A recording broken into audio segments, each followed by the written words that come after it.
حضرات گرامی قدر، آئیے کہ ہم سب ملک کی عظیم دینی دانشگاہ دارالعلوم ندوۃ العلماء کے محترم استاذ اور بورڈ کے معزز رکن حضرت مولانا خالد ندوی غازی پوری سے گزارش کریں کہ آپ تشریف لائیں اور اپنے خیالات کا اظہار فرمائیں۔ السلام علیکم ورحمۃ اللہ وبرکاتہ۔ بھائی السلام کا جواب تو آنا چاہیے تھا۔ الحمد للہ نحمده ونستعینه ونستغفره ونؤمن به ونتوکل علیہ ونعوذ باللہ من شرور انفسنا ومن سیئات اعمالنا، من يهده الله فلا مضل له ومن يضلله فلا هادي له، ونشهد أن لا إله إلا الله وحده لا شريك له، ونشهد أن سيدنا ومولانا وحبيبنا وشفيعنا ونبينا وسندنا محمدا عبده ورسوله. أما بعد، قال الله عز وجل في القرآن المجيد والفرقان الحميد: أعوذ بالله من الشيطان الرجيم، بسم الله الرحمن الرحيم. يا أيها الذين آمنوا إذا لقيتم فئة فاثبتوا واذكروا الله كثيرا لعلكم تفلحون. وأطيعوا الله ورسوله ولا تنازعوا فتفشلوا وتذهب ريحكم واصبروا إن الله مع الصابرين. صدق اللہ العظیم۔ صدر محترم اور معزز علماء کرام اور حاضرین جلسہ، خواتین و حضرات، ابھی بہت مفید، مؤثر و بلیغ باتیں آپ بہت دیر سے سماعت فرما رہے ہیں۔ اصل بات تو یہی ہے جو ہمارے ابھی معزز خطیب جناب مولانا عبید اللہ صاحب اعظمی نے کہی کہ جب تک اندر کی قوت نہ ہو، باہر سارے جتن کرنے کے بعد بھی افادیت و نافعیت، صالحیت اور صلاحیت کا ظہور نہیں ہوتا ہے۔ یعنی یہ کہ اگر بہتر سے بہتر دوا ہم استعمال کریں، اچھی خوراک بھی لیں، اچھے ڈاکٹر سے ہم رابطہ بھی قائم کریں، لیکن ہمارے جسم کے اندر دوا کے قبول کرنے کی صلاحیت اگر نہیں ہے تو ہم اس دوا سے یا اس ڈاکٹر سے یا اس طریقے معالجہ سے ہم علاج سے فائدہ نہیں اٹھا سکتے ہیں۔ اسی لیے ضرورت یہ ہے کہ ہمارے اندر جمنے کی صلاحیت ہو، ڈٹنے کی صلاحیت ہو، فیصلے کی قوت ہو۔ اسی لیے قرآن پاک کو اللہ رب العزت نے نازل کیا ایسے نازک وقت میں جب جناب محمد الرسول اللہ صلی اللہ علیہ وآلہ وسلم بدر کے موقع پر 313 نفوس قدسیہ کے ساتھ ہیں اور 1000 کی تعداد کفار و مشرکین کی ہے جو تیر و تفنگ سے لیس ہیں۔ اللہ کے رسول صلی اللہ علیہ وسلم جب اپنے احباب کو دیکھ رہے ہیں تو ان کے پاس تلواریں بھی نہیں ہیں، ان کے پاس نیزے بھی نہیں، لڑنے کا جو سامان ضرب و حرب کا ہو سکتا تھا وہ بھی ان کے پاس اتنا نہیں ہے جتنے وہ تعداد ان کی تھی۔ یہاں تک کہ حضرت عکاشہ رضی اللہ تعالی عنہ نے کہا حضور میں کس طرح لڑوں؟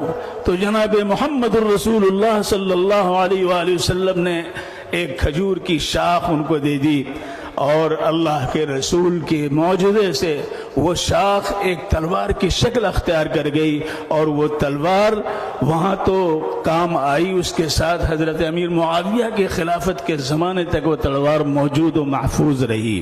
تو اللہ تبارک و تعالیٰ کی نصرت کیسے آئی؟ اس ثبات کے ذریعے، اس فیصلے کے ذریعے، ثبات قدمی و ثبات قلبی کے ذریعے، ڈٹنے کے ذریعے۔ اللہ کے رسول صلی اللہ علیہ وسلم اپنے عریش کے اندر ایک چھوٹی سی جھوپڑی کے اندر آپ اللہ کے حضور میں دعا کر رہے ہیں۔ ایک وہ مجمع تھا اور آج کا یہ مجمع ہے۔ آج یہ جہاں تک نظر پہنچ رہی ہے مجمع ہی مجمع نظر آ رہا ہے۔ اور مختلف ملک کے حصوں سے یہاں جمع ہوئے ہیں. یہ اتنا بڑا شہر گلستان بنگلور کا، بنگلور نے اپنے لخت جگر کو لا کر کے یہاں ڈال دیا ہے، اور وہاں وہ مدینہ منورہ کے لخت جگر آ کر کے بدر کی وادی کے اندر تھے. ان کی تعداد 313 تھی. ایک مجمع تھا. اللہ کے رسول کیا دعا فرما رہے تھے؟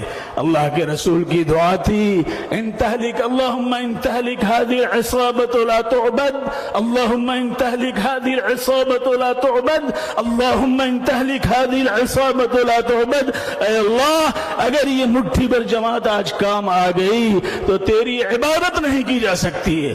کس قوت کے ساتھ، کس اعتماد کے ساتھ، کس یقین کے ساتھ، کس ایمان کے ساتھ جناب محمد الرسول اللہ صلی اللہ علیہ وسلم نے یہ بات کہی.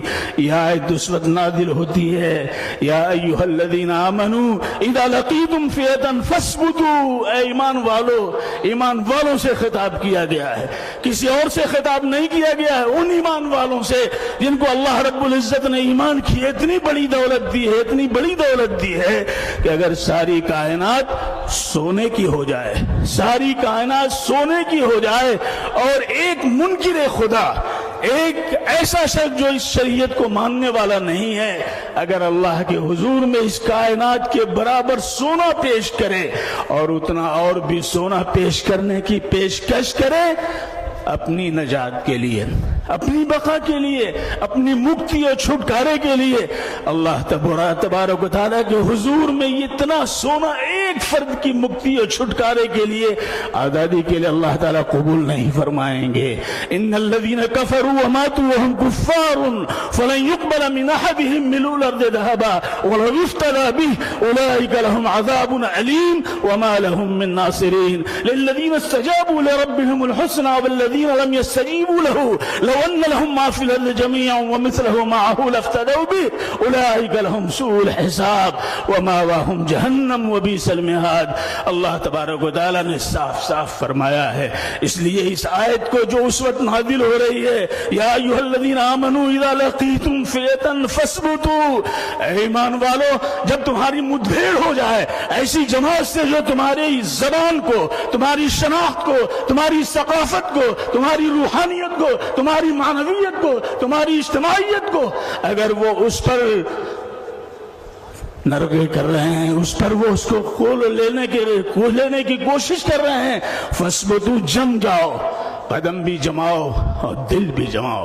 اسی لیے ہم نے قرآن پاک دیا ہے. اللہ کہتا ہے قل نزلہ روح القدس من ربک بالحق لیثبت الذین آمنوا واللہ یہدی من یشاء. اللہ تبارک وبشرى من للمسلمین. اللہ تبارک و تعالیٰ نے اتارا ہے قرآن پاک کو اسی لیے تاکہ ہماری دل جمعی بھی ہو سکے اور ہم ثبات قدمی کے ساتھ فیس کر سکیں اپنے مسائل کا، فیس کر سکیں اپنے معاملات کا، فیس کر سکیں اپنے مقابل کا، فیس کریں دنیا کے اندر کارزار حیات میں جو مسائل پیش آئیں اس کو فیس کر سکیں، مقابل کر سکیں.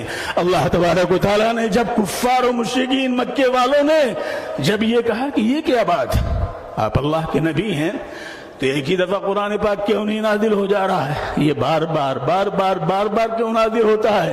اللہ تبارک و تعالیٰ نے فرمایا وقال الذين كفروا لولا نزل هذا القرآن على جملة واحدة لِيُثَبِّتَ بِهِ فُؤَادَكَ وَرَتَّلْنَاهُ تَرْتِيلًا. اللہ تعالیٰ فرماتے ہیں کہ یہ کہہ رہے ہیں کہ ایک ہی دفعہ کیوں نہیں نازل ہو رہا ہے، ہم تھوڑے کر کے اس لیے اتارتے ہیں تاکہ آپ کے دل کو مضبوط کریں اور قدموں میں ثبات پیدا کریں، اس لیے ہم اتارتے ہیں.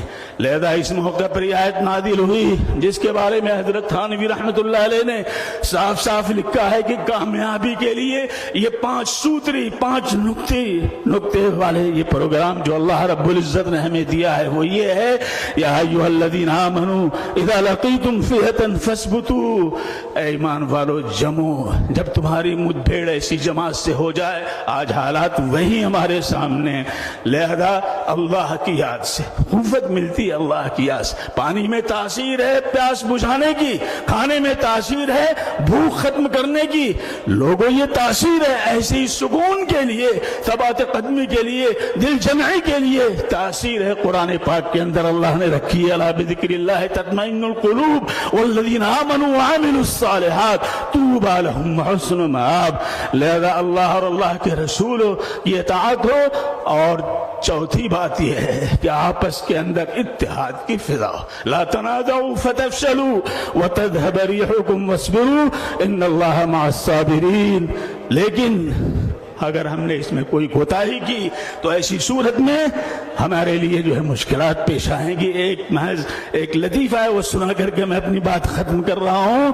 ایک شیر نے ایک گائے کو دوڑایا, گائے بھاگی, بھاگتے بھاگتے بھاگتے اس نے دیکھا کہ اب شیر سے میں نہیں بچ سکتی, تو شیر سے بچنے کے لیے ایک تالاب میں اس نے چھلانگ لگائی. چھلانگ اس نے جب لگائی تو دلدلی زمین تھی, اس میں دھنسنے لگی.